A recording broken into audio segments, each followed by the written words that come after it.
guys, so welcome to my channel once again. So as continue with the chapter of class 12 जो कि हम कर रहे थे, that is the population of India. तो इसमें कुछ topics जो है अभी हमारे रह गए हैं and इनमें से जो topic है जैसे कि हम population composition कर रहे थे, composition में हमने rural and urban compositions कर लिया था, ठीक है, लगभग हो ही चुका था हमारा composition.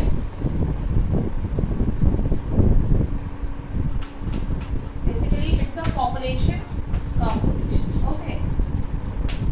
Population composition में दो तरीके की population के बारे में यहाँ पे बताया है, that is urban की population अलग है और rural की population का composition जो है अलग है. ये but obvious है कि भाई rural area यानी villages में जितनी population है तो उतनी आपकी urban में नहीं है, urban यानी cities में नहीं है, ठीक है. rural area में population थोड़ी कम ही रहती है, ये हम वैसे भी कर चुके थे, ये पैराग्राफ हमारा पूरा हो चुका था.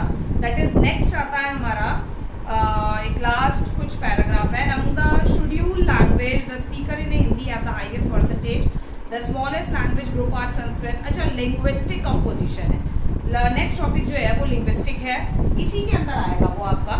तो India is a land of a linguistic diversity. Linguistic का मतलब होता है that is to the language, okay.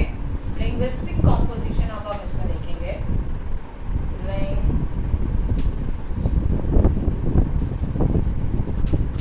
Linguistic composition that means language, okay.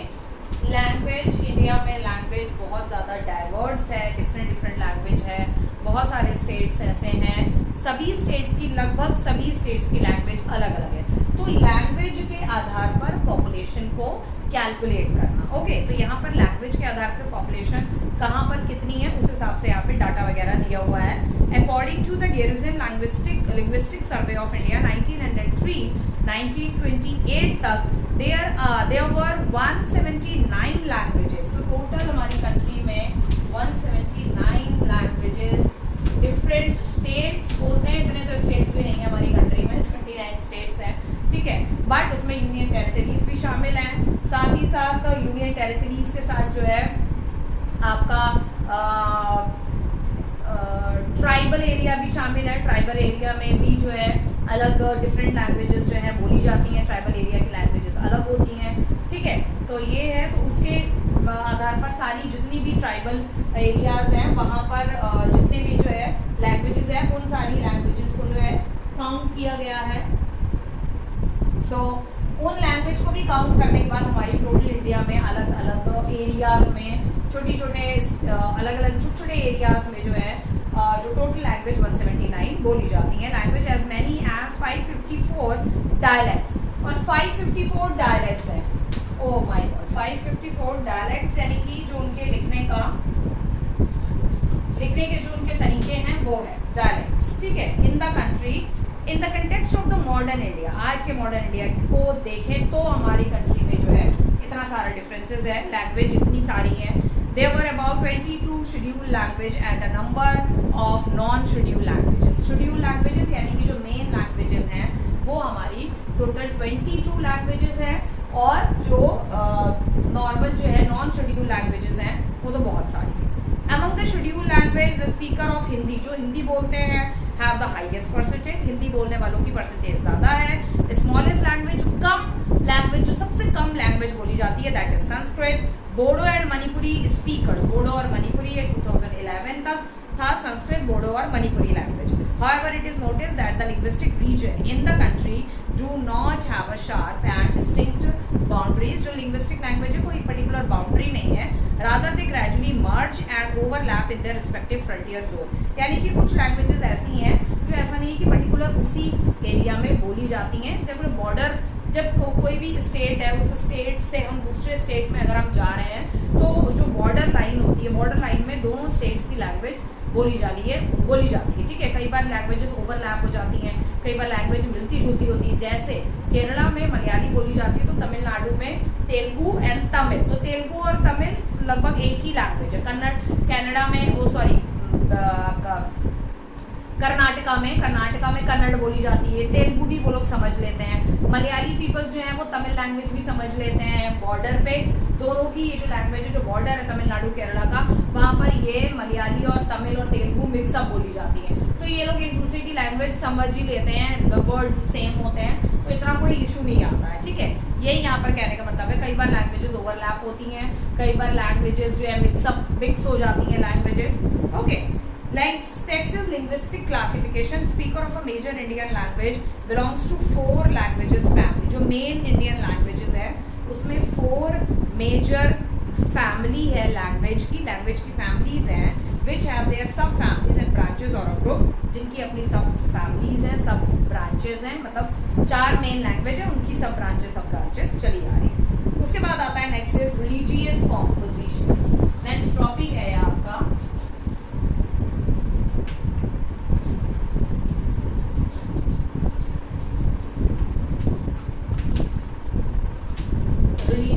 composition. Next topic आपका religious composition. So religious composition, religion is one of the most dominant forces affecting the culture and political life of the majority of Indian. तो religion जो है बहुत affect करता है लोगों की life पे, since religion virtually permeates into almost all the aspects of people's family, community. It is important to study the religious composition in detail. Religious composition को ये कह रहे हैं पढ़ना डिटेल में, बहुत इंपॉर्टेंट है। कुछ यहाँ पर डाटाज वगैरह एनसीईआरटी के बुक में दिए हुए हैं, ठीक है।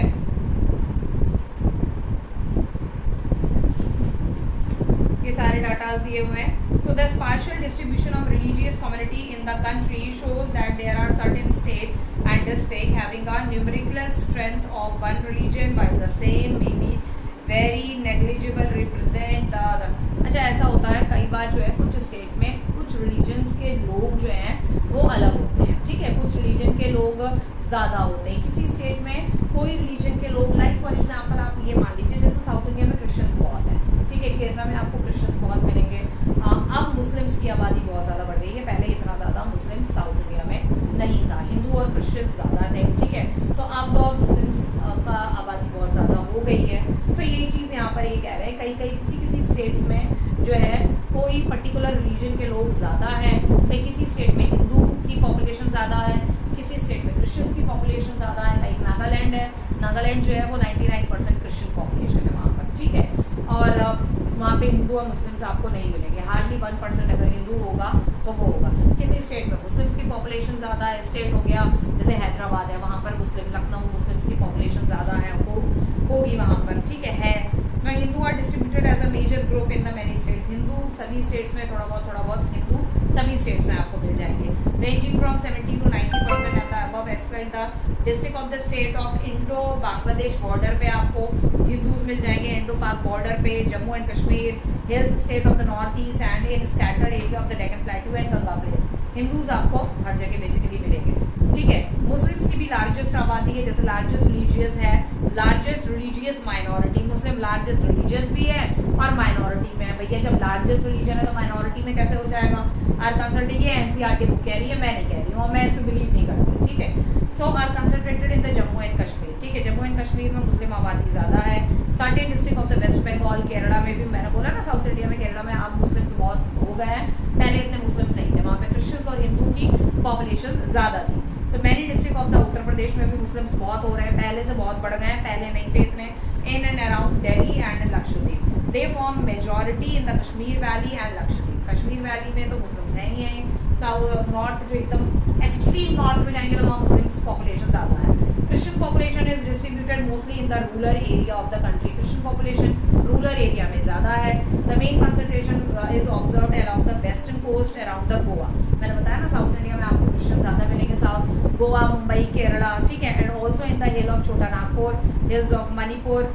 Sikhs are mostly concentrated. Sikh ज़्यादातर कहाँ पाए जाते हैं? Small area of the country, कम है सिख, हमारे कम है, particularly in the state of Punjab, Haryana and Delhi. Jain and Buddhism, ज़्यादातर ये पॉपुलेशन कहाँ है? Smallest religious group in India, have their concentrated only major concentration in the urban areas. तो बुद्धिज्म और जैन ज़्यादातर सिटीज़ में ही मिलेंगे आपको, urban areas of the Maharashtra, Gujarat, and Rajasthan. While Buddhists are concentrated mostly in the Maharashtra. Buddhist ज़्यादातर महाराष्ट्र में मिलेंगे आपको. The other area of Buddhist, other जो बाकी एरिया में आपको बुद्धिस्ट अगर मिलेगी, माइनॉरिटी पॉपुलेशन जो मिलेगी वो सिक्किम में मिलेगी, अरुणाचल प्रदेश, लद्दाख एंड जम्मू एंड कश्मीर, त्रिपुरा, लाहौल स्पीति, हिमाचल प्रदेश में लाहौल स्पीति में आपको बुद्धिज्म मिलेंगे, लद्दाख वगैरह में बुद्धिस्ट पॉपुलेशन ज़्यादा मिलेगी आपको. वहाँ पे आपको मुस्लिम्स भी मिल जाएंगे, बुद्धिस्ट ज़्यादा मिलेंगे. हिंदू और क्रिश्चियंस तो नहीं, होते ही नहीं है वहाँ पर, बहुत कम है. जम्मू एंड कश्मीर में हैं, थोड़े बहुत हैं, ज़्यादा नहीं है. अदर रिलीजियस ऑफ इंडिया, बाकी रिलीजन है ज़ोरास्ट्रियन है, tribal and other indigenous faith and belief. These group are concentrated in the small pockets scattered throughout the country. और ज़ोरास्ट्रियन और जो ट्राइबल पॉपुलेशन, ट्राइबल जो रिलीजन की पॉपुलेशन है वो बहुत थोड़ी है, बहुत दूर तक स्कैटर्ड है. Composition of the working population. अब कॉम्पोजिशन आता है वर्किंग क्लास जो है हमारी कंट्री में कितनी है. Composition of working people.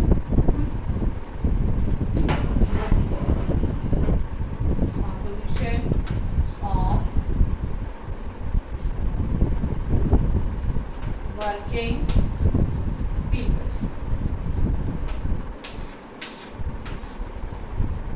Working population कितनी है हमारी. वर्किंग पॉपुलेशन है जैसे यहाँ पर दिखा रहे हैं, बता रहे हैं. Population of India according to their economic sector divided into 3 group में डिवाइडेड किया है जो काम करने वाली पॉपुलेशन है. ठीक है, working population. Main workers, marginal workers and the non worker. It is observed that in India the proportion of workers both main and margin, तो वर्किंग पॉपुलेशन है मेन और मार्जिन वाली, वो है हमारी 39%. ठीक है, leaving a vast majority of our 65 जो है 60% जो है वो नॉन वर्कर्स है. ठीक है, वर्कर्स नॉन वर्कर्स जो है वो हमारे नॉन वर्कर्स जो है वो 60% है. ठीक है, और जो वर्किंग है, वर्किंग में भी मार्जिनल और मेन जो वर्क है. ठीक है, मेन एंड मार्जिनल वो है आपके ओनली 39.8%. इतने परसेंट पॉपुलेशन जो है वर्किंग है हमारी, 39.8% हमारे कंट्री में, इंडिया में. This indicate an economic status. इसी से ही हमारा इकोनॉमिक स्टेटस पता चल जाता है कि there is a larger proportion of dependent population. तो लार्ज ये 60% की जो पॉपुलेशन है ये दूसरों पे डिपेंड है. डिपेंडेंट पॉपुलेशन जो है, दूसरों पे डिपेंड रहने वाली पॉपुलेशन हमारी कंट्री में ज़्यादा है, और जो खुद से काम कर रहे हैं, जो इंडिपेंडेंट है, वो पॉपुलेशन हमारी कंट्री में कम है.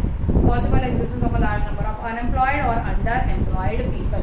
तो ये 60% जो पॉपुलेशन जो आप यहाँ पर देख रहे हैं ये अनएम्प्लॉयड पॉपुलेशन है और अंडर एम्प्लॉयड पॉपुलेशन. ठीक है, इनको ये अनएम्प्लॉयड है, इनको काम नहीं मिलता है, तो यह अंडर एम्प्लॉयड है. Okay, the proportion of a working population of a state of union territory show a moderate variation. अच्छा, यूनियन टेरिटरी और कुछ स्टेट्स में 39% है, Goa to about 49% and Daman and Diu. State with larger percentage of working, जहाँ पर workers larger, मतलब जहाँ जिन states में ज़्यादा से ज़्यादा लोग काम करने वाले हैं वो है आपके states Himachal Pradesh, Sikkim, Chhattisgarh, Andhra Pradesh, Karnataka, Arunachal Pradesh, Nagaland, Manipur and Meghalaya. And among the union territory जो है उसमें आपकी Dadra Nagar Haveli, Daman and Diu have higher participation rate. It is understood that in the context of a country like India, the work participation rate trend to be the higher in the area of a lower level of the economic development, since the number of the manual worker are needed to perform the subsistence or the near subsistence economic activity. मतलब यहाँ पर ये कह रहे हैं, it is understood that the context of India की context से अगर हम कहें तो जो वर्क पार्टिसिपेशन रेट है, जो लोग काम में पार्टिसिपेट करते हैं, higher in the area of lower level. जो ये अभी हाई एरिया बताया है वहाँ पर लोअर लेवल पे काम कर रहे हैं. ठीक है, मैनुअल वर्क कर रहे हैं, बहुत ज़्यादा कोई वो काम कर रहे हैं लेकिन बहुत कोई हाई लेवल का काम नहीं कर रहे हैं. ठीक है, ऑक्यूपेशनल कंपोजिशन, ऑक्यूपेशनल यानी कि काम करने वाले जो पॉपुलेशन है. ठीक है, कंपोजिशन है वो क्या है आपका, काम करने वाले जो किस चीज़ में, किस में वो ज़्यादातर एंगेज रहते हैं. Engage of an individual in farming, manufacturing, trade, service or any kind of professional activities. Workers compared to secondary and tertiary sector. ये ज़्यादातर tertiary और secondary sector वाले हैं, primary में नहीं. Sorry, about 54% total working population are cultivators. 54% जो है हमारी कंट्री में cultivators है, यानी कि कल्टिवेटर्स एंड एग्रीकल्चरल लेबर्स हैं, वेयर एज 3.8 यानी 4% मान लो of worker are engage in household industry.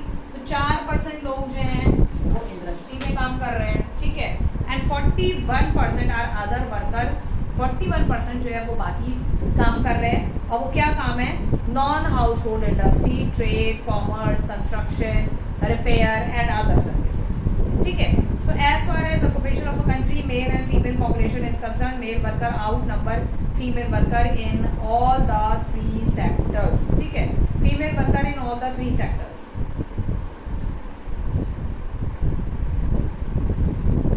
तो यानी कि ये कह रहे, इट इज रिटन एयर कि एज फार एज ऑक्यूपेशन हमारी कंट्री की अगर बात करें तो मेल और फीमेल पॉपुलेशन में भी काफ़ी डिफरेंस है, ठीक है। जो फीमेल है वो तीनों सेक्टर में काम कर रही है, 3 सेक्टर्स तीनों में काम कर रही है, लेकिन मेल कई बार सारे सेक्टर्स में काम नहीं कर रहे हैं, ठीक है। सो ये आपका चैप्टर ऑलमोस्ट कंप्लीट होने पर है। The last topic, promoting gender sensitivity through Beti Bachao Beti Padhao social campaign, ये आप कर लीजिएगा, ठीक है। Gender India is better than the neighbour, the number of the female worker is relatively high in the primary sector. अच्छा ये अलग दिया हुआ है, बेटी बचाओ बेटी पढ़ाओ, ये थोड़ा सा इसके बारे में दिया हुआ है डिस्क्रिप्शन। और यहाँ से आगे है आपका the number of the female worker is relatively high, female worker ज़्यादा है प्राइमरी सेक्टर में, though in recent year there has been some improvement in work participation of women in secondary and टैरिशरी।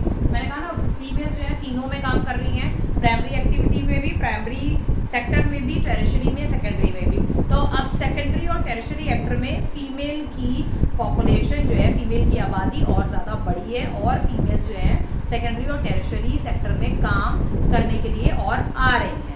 It is important to note that the proportion of a workers in agriculture, जो agriculture में जो worker involve है agriculture sector में in India has shown a decline, उसमें कमी हो रही है over the last few decades, ठीक है। तो एग्रीकल्चर में 54%, 58% 2001 में था और 54 हो गया 2011 में, यानी कि 58% लोग जो थे वो एग्रीकल्चर में इन्वॉल्व थे 2001 तक, और ये 54 जो है ये 2011 का डाटा है, 54 आ गया 2011। 50 यानी एग्रीकल्चर की एक्टिविटीज़ में अब जो लोग वर्कर्स जो काम करते थे एग्रीकल्चर में वो अब पहले से कम हो गए। अब अभी तो 2011 का है, 2023 में क्या है पोजीशन वो तो हमें बाद में देखनी पड़ेगी, ठीक है। और we can find, you can find out on the Google पे मिल जाएगा आपको। Consequently, the participation rate in secondary and the tertiary sector has registered an increase. Tertiary और secondary sector में अभी पहले से increase जो है हुआ है, जो देखा गया है उसमें increase हुआ है। This indicate a shift of dependence of worker from farm-based occupation to non। अच्छा, यहाँ पर जो है tertiary, secondary और tertiary sector में जो increment हुआ है सेकेंडरी और टैरिशरी में, वो इसलिए हुआ है क्योंकि अभी यहाँ पर ये देखा गया है कि कुछ लोग जो हैं वो प्राइमरी सेक्टर से यानी कि एग्रीकल्चर एक्टिविटी से यानी कि फार्मिंग एक्टिविटी से वो नॉन फार्मिंग एक्टिविटी में जा रहे हैं, इंडस्ट्रीज में जा रहे हैं, फैक्ट्रीज में काम कर रहे हैं। ज़्यादातर फार्मिंग जो है लोग नहीं ऑक्यूपेशन को, फार्म बेस्ड ऑक्यूपेशन आजकल नहीं चूज कर रहे हैं। Indicate sectoral shift in the economy of the country. So spatial मतलब इकोनॉमी जो है कंट्री की इकोनॉमी है उसमें ये शिफ्ट जो है वो देखा गया। बाकी और कुछ इसमें कुछ ज़्यादा ऐसा खास नहीं है, बस पॉपुलेशन बता रखी है। यही है पॉपुलेशन पूरा आपका चैप्टर कि भाई एग्रीकल्चर में कितने पॉपुलेशन काम कर रही है, प्राइमरी सेक्टर में कितनी पॉपुलेशन है, सेकेंडरी में कितनी पॉपुलेशन काम कर रही है, फीमेल पॉपुलेशन कितनी है, मेल पॉपुलेशन कितनी है, रिलीजियस पॉपुलेशन कितनी है, कौन से स्टेट में कितने, किस रिलीजन की पॉपुलेशन ज़्यादा है, कौन से स्टेट में किस रिलीजन की पॉपुलेशन कम है, लैंग्वेज बोलने वाली पॉपुलेशन किस स्टेट में ज़्यादा है तो किस स्टेट में कम है। यही है पूरा पॉपुलेशन का चैप्टर, इसके बारे में ही है ये पूरा chapter. For instant the state like Himachal Pradesh and Nagaland have very large share of cultivators. तो नागालैंड और हिमाचल प्रदेश में ज़्यादातर लोग जो है कल्टिवेटर के एक्टिविटी में इन्वॉल्व हैं।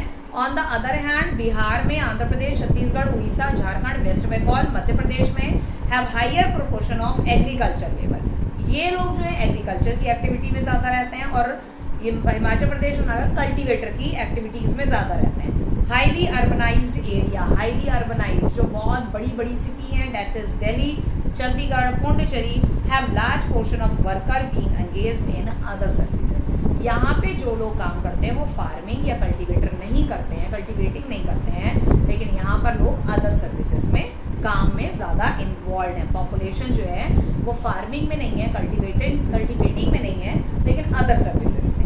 This indicate not only availability of limited farming land, इसका ये भी है कि फार्मिंग लैंड इतना है नहीं, दिल्ली और बड़ी बड़ी सिटीज़ में इतना फार्मिंग लैंड नहीं है, पूरा डेवलप्ड है, फार्मिंग करने की जगह नहीं है, एग्रीकल्चर करने की जगह नहीं है, but also large scale urbanisation. मैंने कहा ना, क्योंकि अर्बनाइजेशन हो रहा है, इसका रीज़न ये है क्योंकि फार्मिंग लैंड जो है वो लिमिटेड है, availability of limited farming land.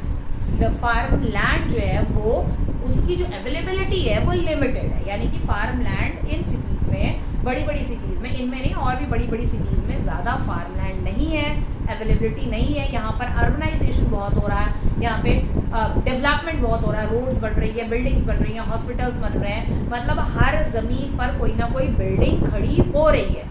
तो एग्रीकल्चर कहाँ करेगा? छत के ऊपर तो एग्रीकल्चर करेगा नहीं ना, खेती या कल्टीवेटर छत उन बिल्डिंगों की छत के ऊपर तो करेगा ही नहीं, जगह ही नहीं है जब एग्रीकल्चर करने की, तो एग्रीकल्चर करेगा कहाँ से? ठीक है, इंडस्ट्रियलाइजेशन हो रहा है, इंडस्ट्रीज हो रही है, कहा ना मैंने सब जगह industries, factories, building building building building building बन रही है। Require more worker in non farm sector, तो इन सारी बिल्डिंग्स को बनाने के लिए ज़्यादा वर्कर्स की ज़रूरत है इन कंपैरिजन तो नॉन फार्म सेक्टर, एग्रीकल्चर के सेक्टर में इतने वर्कर्स की ज़रूरत नहीं होती है जितने वर्कर्स की ज़रूरत जो है इंडस्ट्रीज को, फैक्ट्रीज को बनाने में होती है। ठीक है, so here almost your whole chapter is all complete. So if you like the chapter, if you like this video, so please share, subscribe and comment and like my channel. And अगर आप channel पे new हैं तो please subscribe करना मत भूलिएगा, so that आपको आगे की अपडेट्स, आगे के चैप्टर्स जो है वो कंटिन्यूसली जो है मिलते रहें और शॉर्ट्स भी आपको मिलते रहें। Thank you everyone, bye bye.